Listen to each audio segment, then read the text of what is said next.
नमस्कार दोस्तों। अभी हम स्टार्ट करने वाले हैं रसायन अध्याय का तीसरा पाद, जो कि है कर प्रचयतीय रसायन पाद।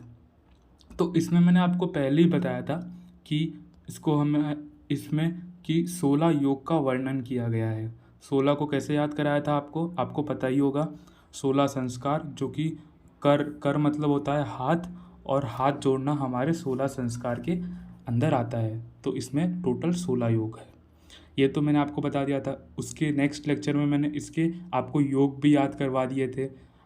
तो कैसे याद करवाए थे आपको पता होगा कि जो सबसे पहला था, मतलब कि जैसे कि फर्स्ट और सेकंड पाद में जो आंवले थे, आंवले की संख्या ख़त्म हो गई थी।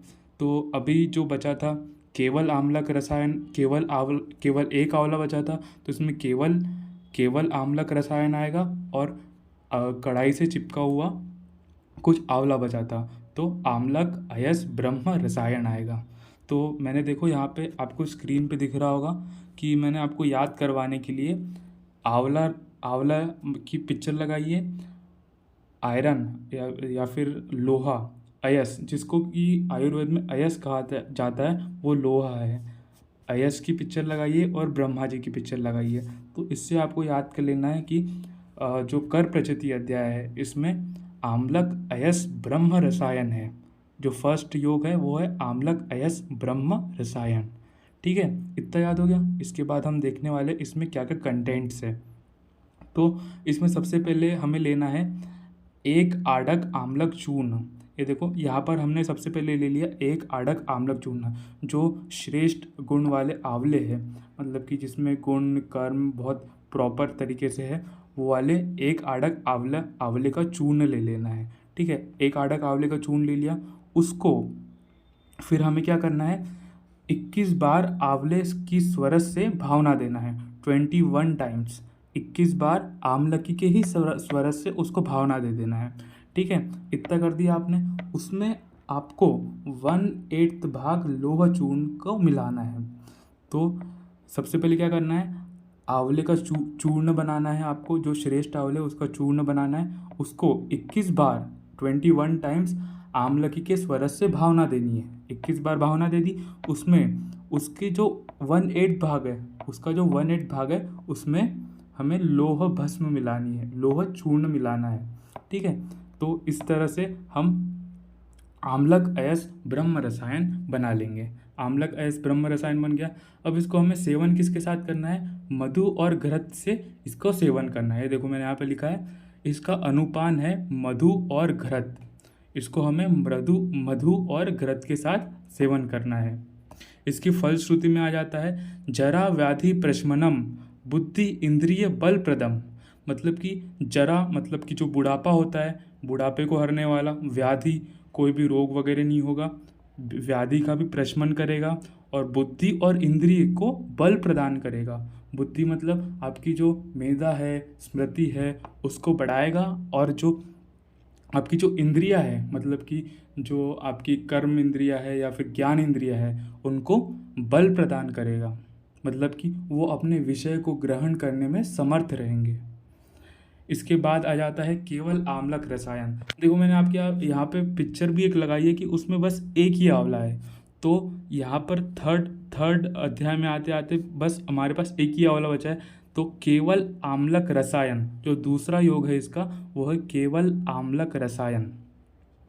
तो केवल आम्लक रसायन में क्या बताया गया है कि यहाँ पे पढ़िए आप, संवत्सरम पयोवृत्ति गव गवाम मध्य वसेत सदा। मतलब कि क्या है, 1 वर्ष तक केवल दूध का सेवन करते हुए गौशाला में रहे। मैंने देखो यहाँ पे पिक्चर लगाई है।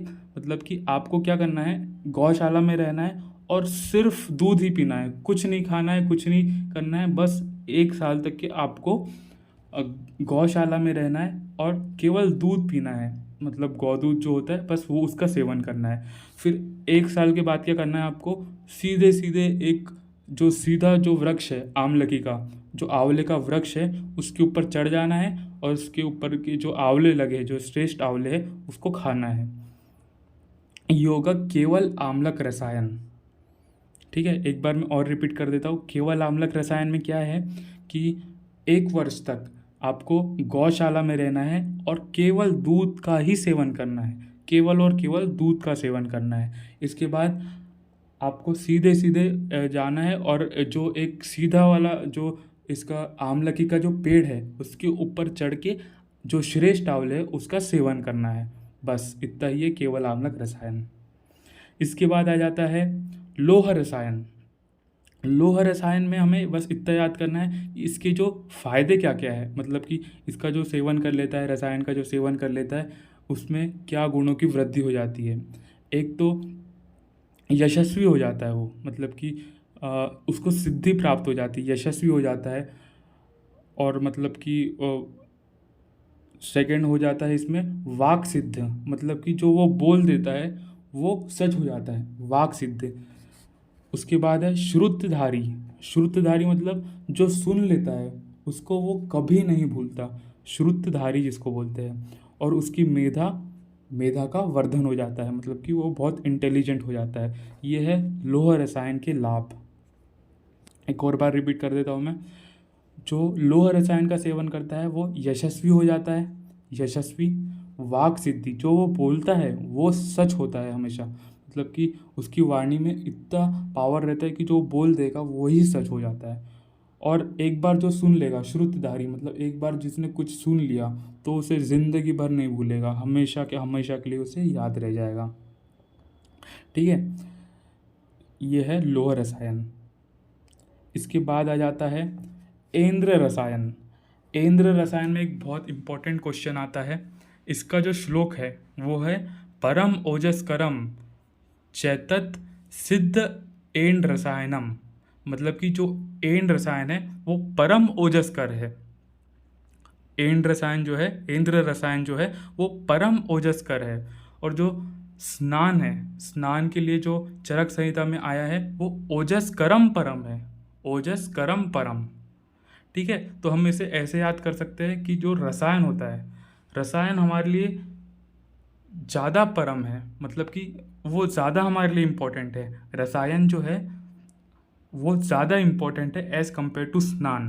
क्योंकि रसायन सेवन अगर हमने कर लिया तो जो हमारी एज है वो तो एक टाइप से रुक गई, तो अगर हम नहीं भी नहाएंगे तो चल जाएगा ना हमें, मतलब कि एक मतलब मेरा पॉइंट ऑफ व्यू है कि अगर आप रसायन का सेवन कर रहे हो तो आप एक एज पे स्टेबल हो गए हो, तो आप भले ही ना हो तो आपको तो पता है कि आपकी आयु 100 वर्ष है।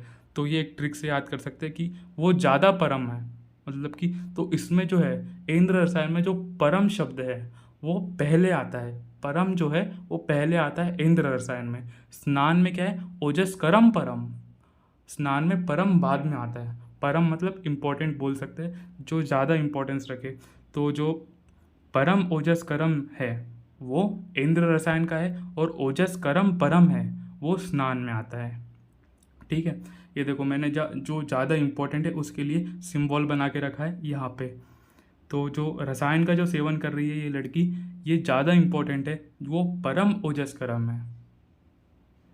ठीक है, तो इसके कंटेंट्स में आ जाते हैं हम। जो ऐंद्र रसायन है, ऐंद्री रसायन है, जो ऐंद्री रसायन है, ऐंद्री रसायन में ऐंद्री जो है वो 3 यव प्रमाण है। सबसे पहले ऐंद्री लेना है हमें 3 यव प्रमाण, उसमें स्वर्ण लेना है, स्वर्ण 2 यव प्रमाण। ऐंद्री है 3 यव प्रमाण, स्वर्ण है 2 यव प्रमाण, और इसमें विष है 1 तिल प्रमाण। ऐसा भी पूछ सकता है कि कौन से रसायन में विष का प्रयोग किया जाता है, तो ऐंद्र रसायन में विष का प्रयोग किया जाता है। विष मतलब वत्सनाभ वगैरह इसमें यूज होता है, वो भी 1 तिल प्रमाण में। और फिर इसमें घृत लेंगे 1 पल। तो ऐंद्र रसायन में क्या क्या कॉन्टेंट्स है, ऐंद्री है 3 यव प्रमाण, स्वर्ण है 2 यव प्रमाण, और विष है 1 तिल प्रमाण, और घृत है 1 पल। ठीक है, इसके बाद आ जाता है मेध्य रसायन। मेध्य रसायन आपको तो सबको पता ही है। मेध्य मतलब हमारी जो इंटेलिजेंस पावर है, मतलब कि जो हमारी सोचने की, याद करने की जो शक्ति है वो आती है मेध्य रसायन में। मेध्य मतलब कि मेध्य इंटेलिजेंस में, ठीक है। तो इसमें सबसे पहला जो है वो मंडूक पढ़नी, तो मंडूक पढ़नी का हमें स्वरस यूज़ करना है मधु से, कुडुची का स्वरस यूज़ करना है मधु से, मधुयष्टि का चूर्ण यूज़ करना है दूध के साथ, और शंख पुष्पी का कल्क यूज़ करना है दूध से। ये तो मैं आपको याद करवा दूंगा, मैंने इसके जो नेक्स्ट स्लाइड है बहुत अच्छे से पिक्टोरियल फॉर्म में बनाया है। तो चलो आगे देखते हैं। ये देखो मंडूक पढ़नी, यहाँ पे आपको मंडूक पढ़नी दिख रहा है। मंडूक पढ़नी ये जो है इसका तो हम स्वरस ही बनाएंगे ना, मंडूक पढ़नी का स्वरस बना लिया और हम इसे मधु से देंगे पेशेंट को। मंडूक पढ़नी का स्वरस मधु के साथ।